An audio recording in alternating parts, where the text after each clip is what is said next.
Guys ये earbud नहीं है, डिसअपॉइंटमेंट है, ये धोखा है। मैं ये एयरबर्ड्स ऑडियोनिक के 500 इस्तेमाल कर रहा हूँ तकरीबन पिछले 6 महीने से, और यकीन करें मैं बड़ा ही डिसअपॉइंट हुआ हूँ। हर दूसरा ऐड आपने सुना होगा ऑडियोनिक का चल रहा होता है कि ऑडियोनिक के प्रोडक्ट्स में ये बात है, और पता नहीं कौन कौन से फीचर जो एक नॉर्मल यूजर को शायद पता भी नहीं होंगे। भाई ये कोई स्पॉन्सर्ड वीडियो नहीं है, ये एज अ यूजर मेरा अपना पर्सनल ओपिनियन है। ये मार्केट से लिया था ऑलमोस्ट कोई 4000 का, और अगर बात करें इसके डिजाइन की तो ये एक अच्छा खासा एक बल्कि डिजाइन है। मुझे इसका डिजाइन तो वैसे भी पसंद नहीं था, लेकिन मैंने लिया इस वजह से था कि चलो मेरे काम आ जाएगा और मेरी जो प्रॉब्लम है वो सॉल्व हो जाएगी। तो सबसे पहली चीज ये कि इसका कोई भी आफ्टर मार्केट जो सिलिकॉन डिजाइन कवर होते हैं एयरबड्स के, वो इसके नहीं आती, कोई डोरी इसके साथ लगी हो। आपके पास ऐसी कोई ऑप्शन अवेलेबल नहीं होती। आपको इसको हमेशा या तो यूं ग्रैब करना पड़ता है या इसको आपको पॉकेट में रखना पड़ता है, या मतलब आप इसको कैरी नहीं कर सकते। जब मैंने इसको इस बजट में लिया था तो इसी बजट में, बल्कि इससे कम बजट में, बहुत अच्छे अच्छे और भी ऑप्शंस अवेलेबल थे, लेकिन मैंने सोचा कि ऑडियोनिक एक बेस्ट कंपनी है और पुरानी कंपनी है, रिलायबल कंपनी है, तो इन्हीं के ईयरबड्स ट्राई करते हैं, बल्कि किसी और के ईयरबड्स जो है वो नहीं लेने चाहिए मुझे। तो मैंने इसीलिए ईयरबड्स खरीदे। डिजाइन की बात करें तो ये इसके अंदर मूवमेंट इसकी होती रहती है, जब आप इसको शेक करते हैं तो आपको इसमें से प्रॉपर आवाज आती है। आई होप कि मैं अपने माइक में इसको सुना सकूं आपको। ये सुनिएगा,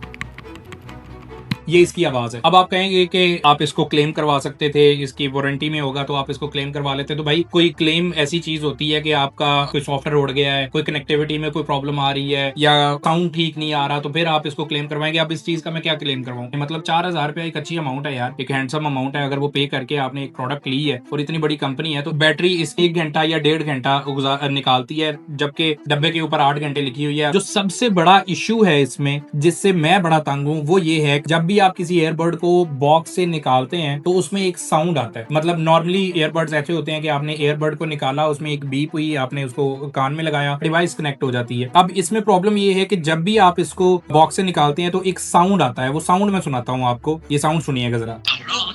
You're plugged into Audionic, the Soundmaster.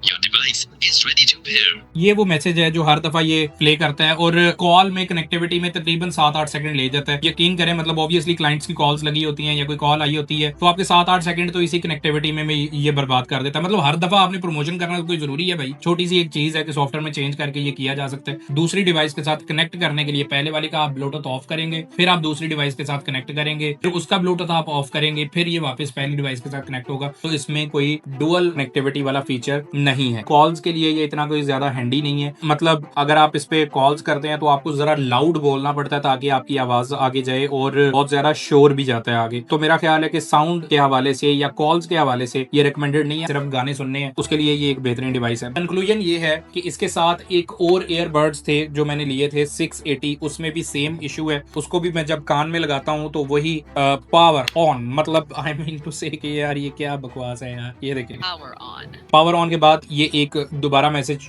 वो बताता है कनेक्टेड, और फिर ये तकरीबन 5-7 सेकंड ये भी ले जाता है। ये दोनों ईयरबड्स मैं यूज कर चुका हूँ। मैंने सोचा कि ये वाले नहीं सही तो शायद ये वाले सही हो। So I would not recommend you get this product. मुझे नहीं पता अभी मैं नेक्स्ट किस में इन्वेस्ट करूंगा या कौन सा ईयरबड लूंगा जिसमें ये प्रॉब्लम्स ना हो। अगर मैं लूंगा तो मैं डेफिनेटली आपको बताऊंगा।